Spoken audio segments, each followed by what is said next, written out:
Oui, non, je comprends, mais ça dépend en fait.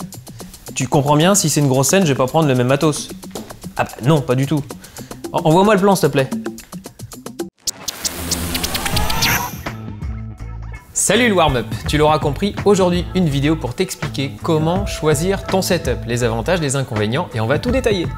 Allez, on attaque d'abord avec les contrôleurs, ça démarre avec cette taille-là, et ça va jusqu'à celle-ci. Le contrôleur, ça démarre du débutant jusqu'au professionnel. On va attaquer avec ce petit modèle ici. Premier intérêt, on peut s'en servir de spare. Vu l'encombrement, moi je l'ai dans un coin du sac, et en cas de pépin, au moins je peux repartir. Il ne s'agit pas de performer avec une machine comme ça, hein, bien entendu, mais on va retrouver toutes les fonctions de base.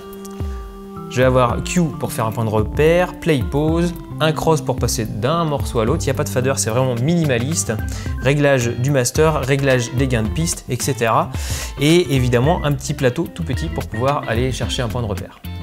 De là, tu as capté, le premier gros avantage avec un contrôleur, c'est l'encombrement. Tu vas avoir le choix. Du plus petit au plus gros, tu vas forcément trouver une machine qui va correspondre à tes besoins et à l'encombrement qui va matcher avec l'endroit où tu vas jouer.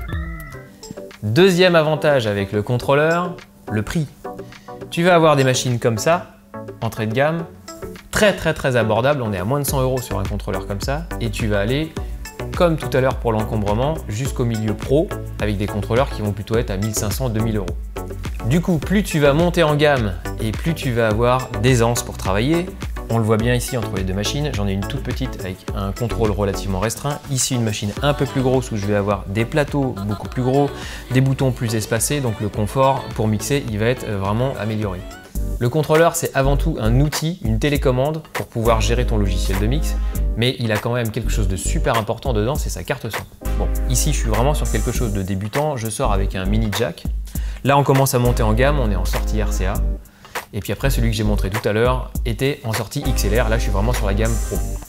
Le seul reproche que je ferai au contrôleur, c'est que, comme je te l'ai expliqué, c'est une télécommande et donc l'appareil tout seul ne peut rien faire. Il ne va jamais sortir de son. Pour ça, on est obligé d'avoir l'ordinateur. Donc du coup, quelque part, effectivement, si tu avais économisé sur le budget grâce à l'appareil, il faut quand même aussi que tu aies derrière un ordinateur qui tienne la route. Du coup, en fonction de l'endroit dans lequel tu vas jouer, parfois, il n'est pas toujours facile de positionner l'ordinateur dans le DJ booth. Et là, on a la solution. Et on passe au stage 2. Je te l'avais dit tout à l'heure, tu vas manquer de place, tu veux virer l'ordinateur. C'est lui qu'il te faut. Le standalone, c'est facile, une clé USB, 2 XLR, une prise électrique et on est parti.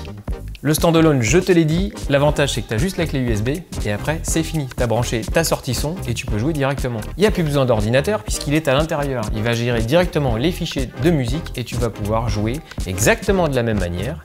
Tu as le même contrôle, plateau, play queue, tout est pareil qu'un contrôleur, mais tu n'as plus besoin de l'ordi. Alors sur les standalone, on a quand même une petite exclue. Le SC Live, également les Mixstream Pro Plus ont un accès à Amazon Music et c'est les seuls pour l'instant à faire ça. Tu l'auras vu dans les sources, dans le menu, j'ai quand même pas mal de choix, Amazon Music, Beatport Link, etc. Je peux aller prendre mes tracks sur ma clé USB, ça c'est pas un problème. Il y a quand même quelque chose de particulier sur certains standalone, pas tous, c'est qu'ils peuvent aussi fonctionner comme un contrôleur, c'est-à-dire que je vais pouvoir utiliser la prise USB arrière, le brancher sur un ordinateur et le faire fonctionner sur Serato par exemple, ce qui est le cas de celui-ci. Il débloque la licence Serato DJ Pro. Bon, t'as capté les gros avantages avec les standalone, ça prend pas de place, c'est très rapide à installer, il n'y a pas besoin d'ordinateur. Mais ça peut aussi être un désavantage, c'est que toi, si tu as déjà une bonne machine, un bon ordinateur, le coût d'un standalone est plus élevé qu'un simple contrôleur. Donc là, c'est une question de choix. Avec les standalone, on est déjà sur un bon confort de travail, on a des plateaux qui sont déjà plus grands, on est sur une belle machine, mais on peut aller plus loin.